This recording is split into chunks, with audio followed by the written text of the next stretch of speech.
So before I begin this is a disclaimer. This is going to be a long video. Second thing, everything that I say is based on my understanding as a fan of Marvel. I understand that when Phase 4 was beginning, there was a change of hand in terms of the CEOs from Bob Iger to Bob Chapek, and I think that the approach to these IPs may have been different to the new boss. So I don't entirely blame this on Kevin Feige. You know, if the boss changes everything sometimes changes, and some changes may have not worked. And their intention, since it's Disney, the intention of Disney may have forced Marvel to take a different direction and do things differently. So as you watch this, please keep that in mind. And as a Marvel fan, you and I have one problem with Phase 4. It doesn't feel like it has that core Marvel identity that Phase 1, Phase 2, and Phase 3 movies had. And yes, I understand where you're coming from, and it took me time to actually look at all these things from the outside and try to understand what was going on. The first thing, this is Phase 1 for Marvel TV shows. And the next thing is, you know, I feel that Kevin Feige might have been overwhelmed. I mean, this is a lot. For like the last 2 years, Marvel has produced so much content that I tend to wonder if one person could have actually curated all this. Anyway, from my side, I divided. I didn't want to look at the good of Marvel Phase 4 or the bad of Marvel Phase 4, and I don't want to generalize them and say that some are good, some are bad. The other thing is, I think Kevin was experimenting, because maybe it's not the idea of going in a different direction. It's just looking at how you can throw in, because the Marvel comic books are crazy. And I think this was an opportunity to actually take some of those things and actually experiment. See, and everyone was complaining about comic book movie fatigue after Endgame, after the end of Endgame. So I think Kevin may have tried to experiment, and things may have not worked. So what I've done is I've created a list, and I've ranked them differently. I didn't use the good and bad formula. I actually made a proper list. So I have 4 sections. I have a section that has the productions that worked, the movies and shows that worked. The second part, there is the production that almost worked, or I like to call them there was an idea productions, where you can see that there was an idea but things didn't go well. The third is the shameless Trojan horses. Trojan horses, you know what that means, and these are the movies that were shameless, movies and TV shows that were shameless in what they were trying to do, which is just, I'll explain it, but these are more or less the stuff that did not work.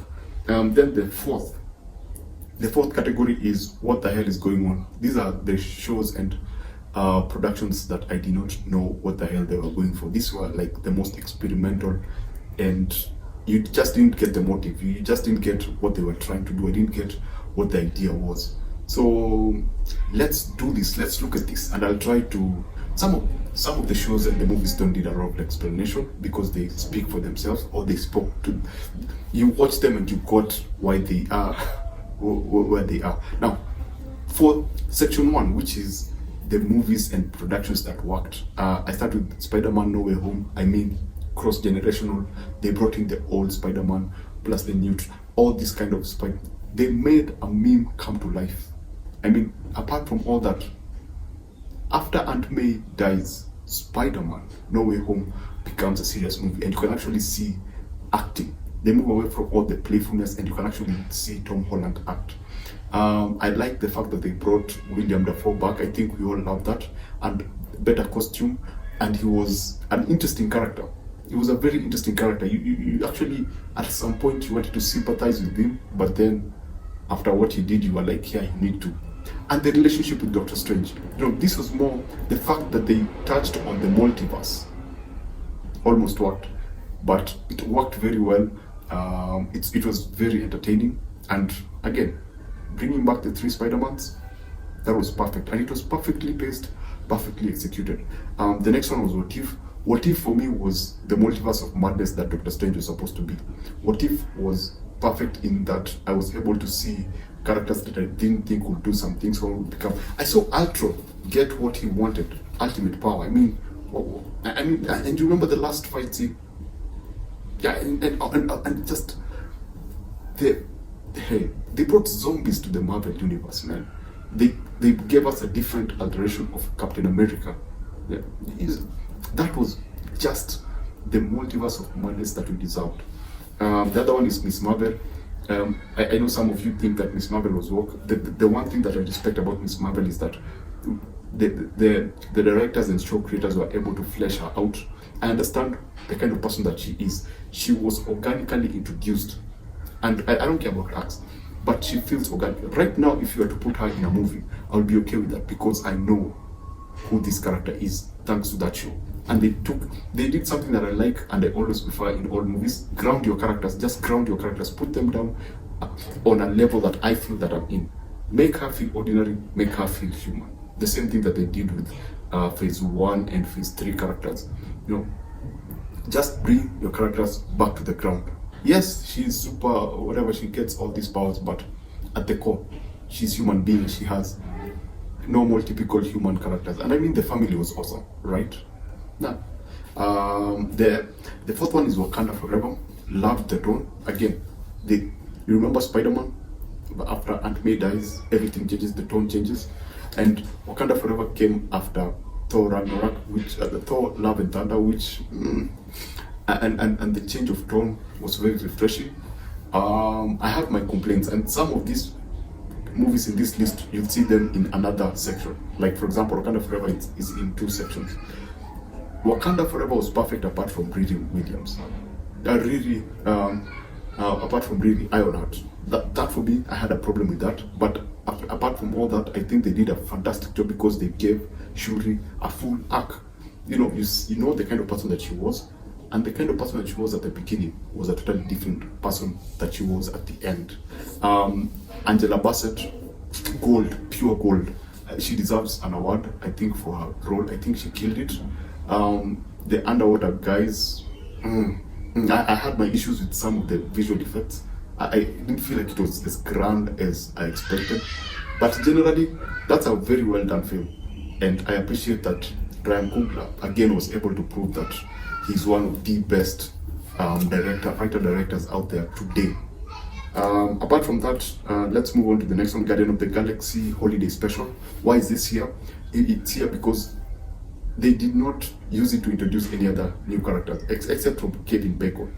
But apart from that, they did not use it to introduce anything new, and they actually elevated the next film. By the end, they introduced something new that is going to be pivotal in the next film. So it's like an extension of the next film. It's like a continuation of the last film and an extension of the next film without feeling forced. Was it the funniest thing that I've ever seen? No, but it was heartwarming and it was kind of cool. And Groot grew. You see, that's called growth, whereby you see something move from where you left Groot in the last film and where Groot is in this particular film. Totally different people. All the characters feel grown, and they've set up something different for the next film. That's why it's here. That's why I felt like this actually worked. Now we move on to the almost, where you look at the productions and go like they had an idea but it didn't work, but the idea is there. You can actually see it. The first one is WandaVision. Perfect. First 5 episodes, really good. I don't know what happened in the last 3 episodes. I didn't like the fact that Vision was sidelined for other characters to be accommodated. I did not like that at all. I don't feel that Monica Rambeau needed to be in this particular film, but I wished that they could have done a purely WandaVision show, and maybe all those other elements could have come maybe in season 2. But I really was hoping to get a pure Vision and Wanda show all through. But by the time we were getting to episode 6 and the rest, they started introducing new characters. They started pushing for new, different characters, and I think it's that thing that I don't like, which is setting up characters for the future. That's why you can see the idea, but it did not work. The other one is Moon Knight. Moon Knight perfectly covered. I think Marvel needs to be given credit for handling the sensitive issue of mental illness in such a bold and yet understandable way. They handled that theme so well that at the end of the film I was like, yeah, this is how Hollywood should watch this and start making film like this. film that handled such a sensitive matter but give it so much, such an interesting approach, such a different approach, such a creative approach. And yeah, I liked this show apart from, again, the last episode, the last few episodes when they, go become grand and you have these giants and you have these gods now being brought in. I like when everything was grounded. I did not like when they went big and they started again popping up new characters from the future.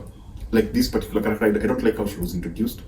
I wish I could have done a better job or saved her for another, gave her her own series, But the way she's introduced, she's an Egyptian superhero, so now you're supposed to like her at like the last 2 episodes. I was like, no, I didn't like that at all. And Moonlight is actually it's a top tier. It's a top tier show. It's only that those small things didn't. That one thing really took me off of the show. Shang-Chi, I don't like what they did with it. It's a very a martial art show, a martial art Marvel film. I expected more, especially in a world. If you've ever seen any Asian movie, especially Chinese or Japanese movies, or South Korean movies, the action on those particular films are insane. So for you to get this particular action scene and go like, wow, this was awesome, this was one of the best Marvel action set pieces. No, it wasn't. It was very average compared to what is coming out of China. If they were to hire choreographers from those particular countries, they could have done a way better job. The other thing that I do not like is killing off of this particular villain, because I feel that this is a Doctor Doom level villain, and they just took him off so that they can actually bring in other characters to take over his part. Yet this was the actor is awesome. The actor is charismatic. This is one of the best Asian actors, and they just give him a single movie. I feel that they could have done more with him, especially through this show. And the fact that they kill him off and then immediately jump into big visual effects. I feel that they could have sacrificed the big spectacular effects to go for an intense action set piece with the 3 people. I'm talking about her, the chick with the mask, the bad guy, and Shang-Chi. I think they could have done a better job with that. I don't like the way that character was handled. I don't like how the villain. I don't like the idea that the villain was killed off. Yet they could have done so much with him. It felt what's the word? It felt constipated. The whole show felt constipated because they put in so many other small things that the whole thing just felt bloated. No, we didn't need the big dragons. We didn't need a different villain. We could have just worked with that one particular villain and given him more arc, a better arc, and maybe kill him off in maybe the 3rd or 4th film. Make him like the overarching, the big boss, the second to the big boss. I just feel that they didn't do justice to that particular character. Now we go to the shameless Trojan horses. These are the movies that were shamelessly plugging in. These were the movies that were shamelessly using legacy characters to bring in new characters. The first one is Doctor Strange, American Chavez. This was not a Doctor Strange movie. This was an American Chavez film featuring Doctor Strange. I didn't like how it went. I appreciate Sam Raimi. I appreciate what he was able to do with the film, but I did not like what they did with Doctor Strange himself. It's called the Multiverse of Madness, but here's a fact. What If was a much better Multiverse of Madness than Doctor Strange Multiverse of Madness was. What If was the Multiverse of Madness that we deserved. I mean, these guys went to two universes, and it's called multiverse. What's the meaning of multi? Multi is not 2. Multi is a lot of different universes, a lot of different ideas, a lot of different look of the film. And I feel that if they chose to focus on Doctor Strange alone, we could have had that. But now, since they decided to focus on, again, it was bloated. Let me just put it that way. It was bloated, and they did not need to introduce a new character in that particular film. The other one is Black Widow. Oh my goodness. You guys know what they did with Black Widow. They put it straight to streaming. They didn't treat her with the respect that she deserves. I feel that they did not need to introduce these other new characters. They could have just focused on that movie alone. It should have been leaner. It should have been treated like Captain America Winter Soldier, whereby you focus on the villain and the main character and you stick on those two. You don't introduce no one new. You don't push for other characters. You don't push for a different villain. yeah, use this villain, but just make it more interesting. And please stop trying to be woke. Stop trying to be relevant. You don't need to be relevant. If you have a good story, you don't need to be relevant, because people always come back to the story because it's good, not because it's relevant. The other one is Hawkeye. Again, Hawkeye, use a legacy character, introduce a new character. I mean, there's nothing wrong with it, but just get her own show. Don't use Hawkeye's show to introduce this other particular character. So I didn't like that. I didn't even like Hawkeye, because again, they did that thing where they bring in characters from a property that we really wanted to see, which is Daredevil. They bring him in and then they do whatever they did with him. Again, it feels like as fans we were baited into the show. The show was designed to bait us to watch it and then get rid of the things that we liked. So they were like, oh, you like this guy? Okay. But we have Hawkeye, but we don't think you're going to really like Hawkeye because we are also introducing this other character, and you may go like, oh, they're woke, so let's just put this at the end of the last episode so that will keep you invested. You get? I think that's what they did. The other one is Loki. Loki was not his film, it was her film. I had nothing more to say. If you've watched the show, you understand. This was not a Loki's show. It felt, yeah, the first 5 episodes were his show, the last were her show. I don't understand why that was necessary. It's a cool idea, it's in the comics. But at this point, nah, I don't agree. Maybe season 2, I would have agreed. But at this particular point, I didn't buy it. It felt woke. The other one is Werewolf by Night. Werewolf by Night is a beautiful series. Let's get that out of the way. It's beautiful, it's very well directed, fantastic use of music, a fantastic villain. I'm talking about this lady, the crazy woman. Fantastic, I loved her. But this, again, classic. This is not a legacy character, but it was a Trojan horse because this was not his show. It was not the werewolf's show. It was her show. If you watched it, you understand. It was not, the story was not about him. It was about her. He just happened to be within that show. Again, Marvel pushing for new characters by using something that we all like or something that we were looking forward to. So they used him, they used the idea of the werewolf to redirect us to her, because if you watch the story and you focus on the story well, you knew clearly that it wasn't his. This was not his story, it was her story. And you know it, Marvel. We know it. The other one is Falcon and the Winter Soldier. Oh my goodness. I don't know. This is the definition of bloated. There was just so many ideas put into one. It could have been his movie, but they felt like they needed to bring in all these other concepts, some that worked, some that were interesting, and some that are promising.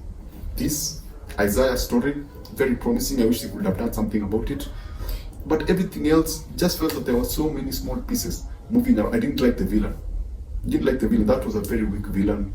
Not our motivations were questionable.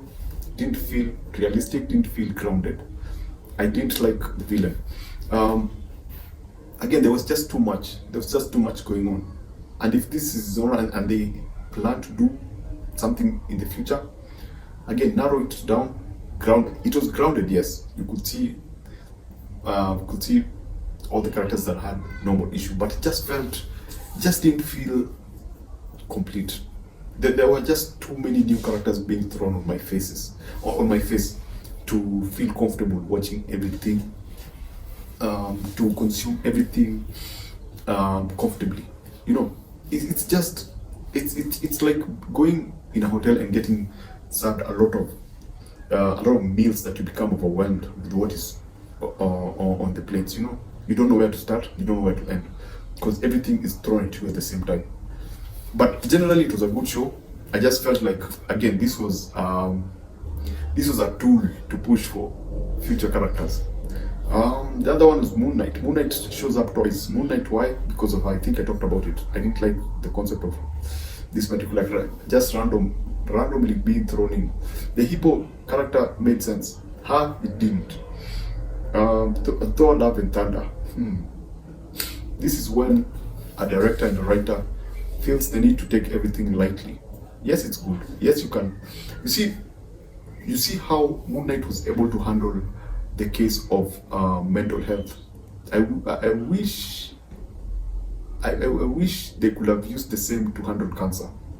I wish there was a mini series for Shito, her character, Her character needed a 4-episode miniseries before Thor and Love and Thunder to just take us through what she was going through and try to give it a Moon Knight kind of approach for that particular character, like a 4-minute episode, and then they give her the Moonlight treatment, and then we jump into Thor, and whatever happens to her, because again, this felt bloated. I'm sorry, I have to keep using this one. This felt bloated simply because you have so many things. You have so many kids who have to get powers. You have gods. You have a killer of gods. Christian Bale was wasted.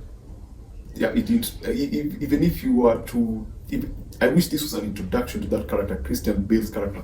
Then could see him maybe in another film. But in this particular film, I think he was absolutely wasted. You could have picked any other character, any other person, any other actor to play this role, and it would have been the same. They did not use him to act. They didn't. You see, the way Black Panther used Angela Bassett, she's a fantastic actress, and they picked her, they actually used her in Wakanda Forever. I wish they did the same with Christian Bale. Christian Bale is a fantastic actor. They could have done something with him. They could have pushed him to act, and they should have gotten rid of the kids and the idea of the kids and just focus on the gods. Just focus on the gods and forget everything else. Stop, and treat cancer the way it was meant to be treated, like the way mental health was treated in Moon Knight. The other film is Wakanda Forever. Wakanda Forever appears here again because of Ridley Ironheart. Her role in the film didn't feel authentic. Her role in the film felt like, we have this cool character coming up, let's just introduce her. Remember how Thanos was introduced? I wish that she was introduced that way, because it brought a tonal conflict within the film. Because you have this playful, awesome, cool character, then the story is very heavy. And then you have this light-headed character who's introduced, and suddenly she's perfect. She can create all these things. She's a genius, but she doesn't have issues. How is she relatable? You see, that's why I think Miss Marvel worked, because I understand where Miss Marvel is coming from. If you were to introduce Miss Marvel in Wakanda Forever, I would have understood it, because I was familiar with the character. Really just introduce, and we're supposed to accept her and go like, yeah, we already know her from the comics, and she's given so much time in the film. She could have been a cameo. She could have, yes, she was a plot point. Black Panther in Civil War was a cameo, but look at how they treated him in that particular film, and look at how she was treated in this film. Her cameo was treated in this film. It just felt off. That's why Wakanda Forever is in this list. And now the final list. What the hell is going on? This is where, now, these are the films and productions that were put out there, and I didn't understand what exactly they were going for. Number one is the Eternals. I don't know what the idea was. I think this was super experimental. I don't know what the plan is with that particular IP. I don't know where Kevin Feige wants to go with it. I don't know. I'm willing to give them a chance. The movie was not perfect. It had some major flaws, but I can see the idea, but I don't know where the idea is going. So I don't know where Kevin Feige is going. I don't know what he was trying to do. I hope he got what he was trying to do. I hope he proved what he wanted to prove. The next one is She-Hulk. I loved She-Hulk. I truly loved this show until they introduced Daredevil, because again, I felt like the writers were sitting down and they were like, you know what, people are not going to like She-Hulk because they're going to go like, it's woke. So in order to bring as many people as possible, we need to introduce this character that everyone is asking for, Daredevil. They love the guy, so let's just bring him in, so that, and let's not bring him early on, let's bring him late, way into the last few episodes, because we need to bring all these other guys in. So they focused on these good ideas, these good concepts of the show, and then they came and just destroyed everything with Daredevil, because I felt like Daredevil was used to bring in other people. Daredevil, the moment that people who thought this show was woke in the trailers and they saw Daredevil, they were like, I'm gonna give this show a chance because I need to see what they're going to do with that particular character. You get? So it was less about, I'm watching this show because I'm interested, and more of, I want to see the introduction of Daredevil. There we go. But generally, I liked where they were. It was super experimental. It was super playful. I don't like the them making fun of what the Hulk had to go through to get where he is, and suddenly she can go over everything because she's perfect, because it's a woman. She can deal with all these challenges that took Bruce years to go through, but she can just do it just like that because she's a she. That for me sucked, but the general idea was, I loved the episode with the weird creatures in the when they go to Abomination's facility and there are these other creepy different creatures. That was fun. That was fun. That was creative. And the last one, I Am Groot. I don't know what this is. I think it was designed to make toys for Disney, but as a fan of Groot, I genuinely don't know where they were trying to go. I think this was just designed to sell toys. Yeah, so there we have it. That's my take on Marvel Phase 4. That's my take on what Marvel are trying to do. That's my take on what Kevin Feige might have been trying to do. Now, here are some things about Marvel Phase 4. It's under Disney, and it was under a new Disney boss, so the direction might have been kind of different. That's my take on Marvel Phase 4. Thanks for watching, and what's your thought? What did you feel about all these shows? What did you feel about Thor? What did you feel about Wakanda Forever? What did you think about Moon Knight?